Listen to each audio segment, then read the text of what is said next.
Naam. Hivi jana mliza alienda saa ngapi? Mliza ameenda saa 11 kwa kweli. Sasa mikambo na itoshi. Magunia alikuwa 10 amebakia matatu. Hebu njoo angalia kwanza. Alikuwa amelala. Njoo angalia huyu mzee Mtete, huyu mlinzi, huyu mzee Mtete. Anaamka, ndio maana ameenda mapema, magunia hayatoshi, atabaki mzee ni mulambia huu. Angalia hapa, baki mawili na lile moja. Na kama kuna hizo hapo jamii hapa. Ndio kabisa mjidia kuja amebakia. Ilikuwa 10 haya. Muangalie huyu mlinzi mzee Mtete. Inawezekana yuko kwenye viringa vya pombe kule juu. Na pombe uza mkaa. Hiyo hela ameuza mkate kama mapema kama mtafute. Ai mbona anachanganya? Unajua kama tusaidiwe na huyu mzee. Tena huko. Mimi nende.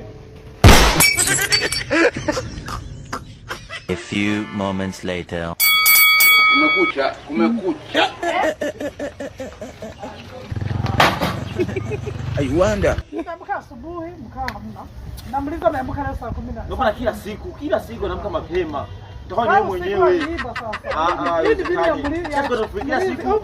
Kaona potea unasema ni sisi kila siku ndio tunaiba. Mzee. Mzee ndio hamna. Hiyo sio sawa kabisa. Kwa hiyo mpaka saa hizi nimemtuma Nyasamba kamtafuta. Unafanya sana. Matwele. Jesus.